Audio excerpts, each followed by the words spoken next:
How many suspicious transaction reports have you reported to the authorities in the last 7 years, Mr. Flint?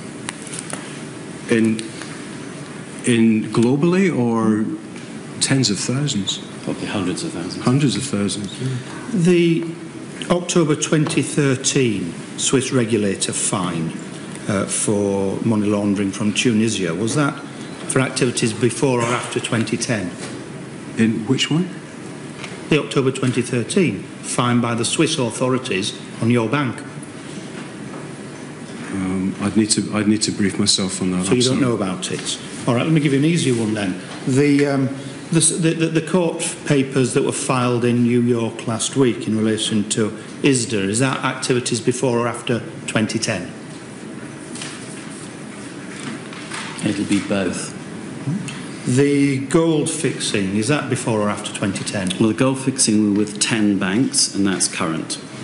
Well, the ISDA is current as well. That's before the courts. And when the CFTT commented in a judgment last October, they said that your bank had failed to adequately assess risks and lacked internal controls to detect and to deter misconduct.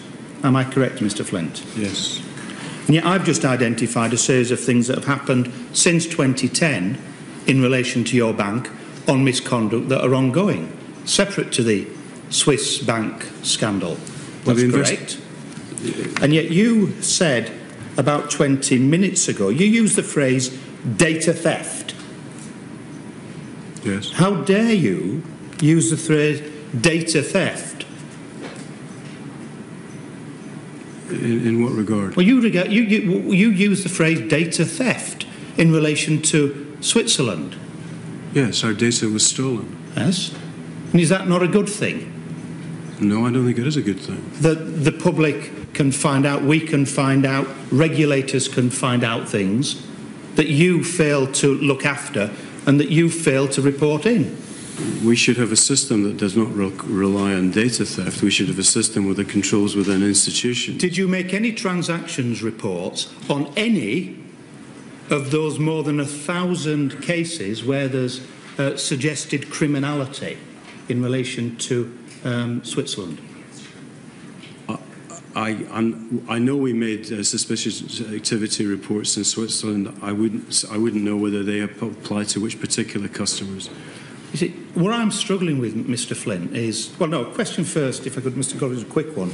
Just whether, with your Panamanian setup, whether Mossack Fonseca was involved directly or indirectly in that.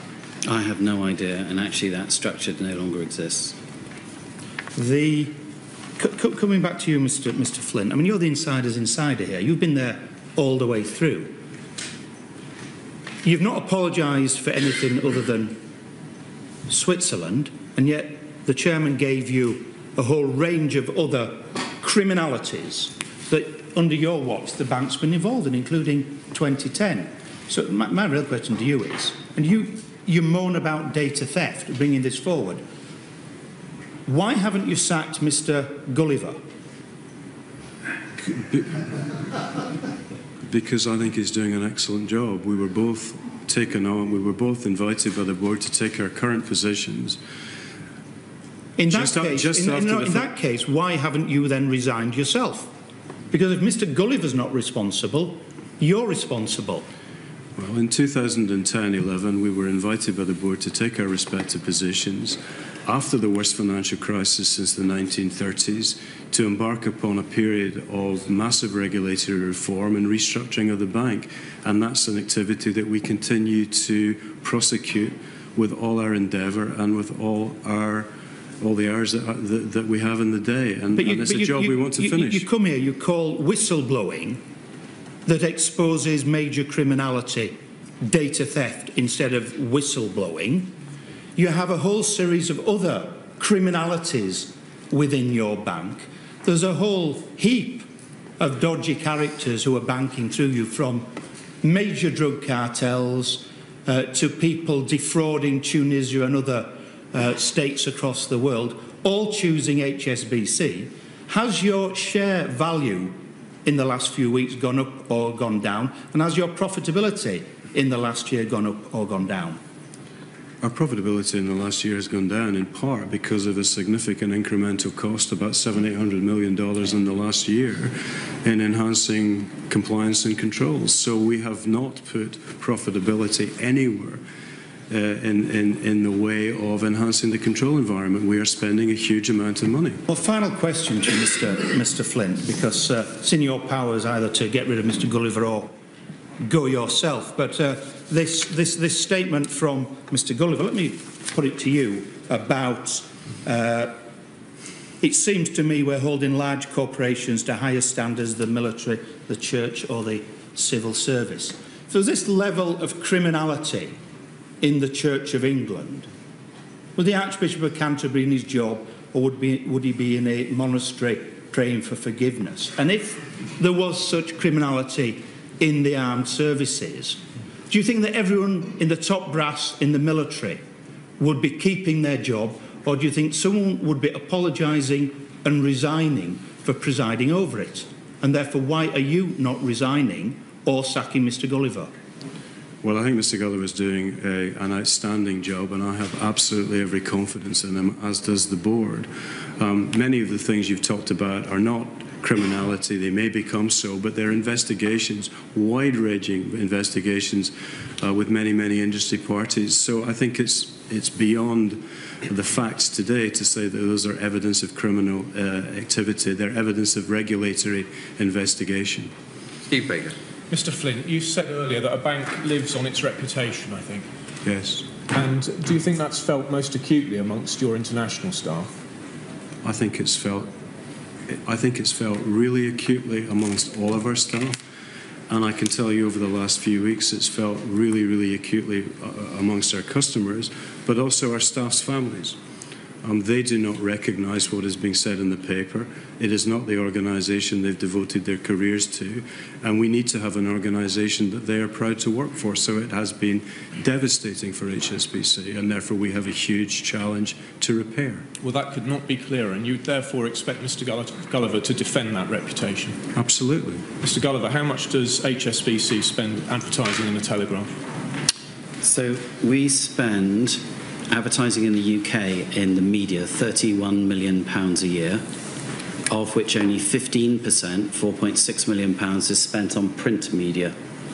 And the top 5 newspapers that we advertise in are the Metro, the Evening Standard, the Telegraph, the Times and the Daily Mail. So you're saying the Telegraph is the third biggest newspaper in the UK out of a £4.6 million print budget? It's the third biggest that we spend money on advertising in. And then we also spend a chunk of money advertising on digital, of which the biggest one that we advertise with is The Guardian, and the second biggest is The Independent. And decisions around advertising are made by our marketing department, and the buying decisions are then made by WPP.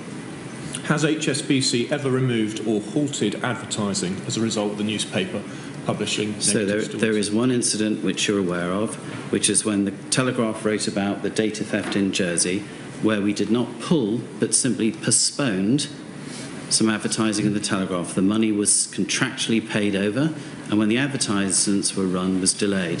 The decision was a commercial decision. Remember, I'm running a global business where advertising is about getting to sell more products and services, where we felt that nobody within their right mind was going to buy an HSBC mortgage or credit card with the juxtaposition of our adverts with that coverage. So that was postponed by a matter of months, but there was no financial change whatsoever.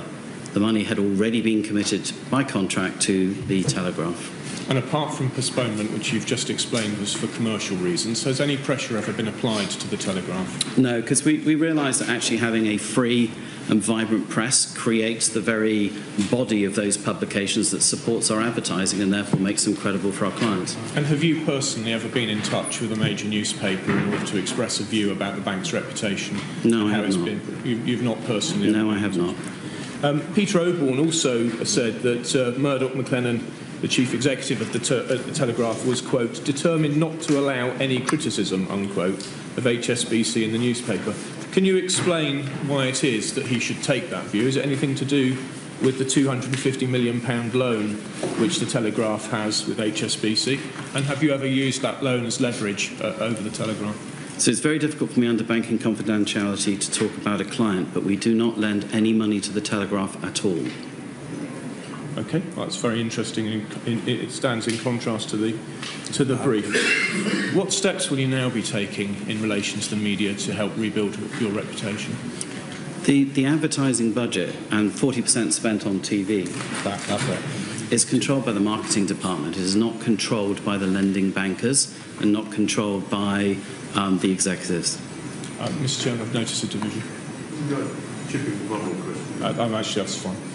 Thank you very much for coming to give evidence. It's just possible we may not have exhausted all the questions we want to ask, but we have for today, and we have another session starting immediately after this division.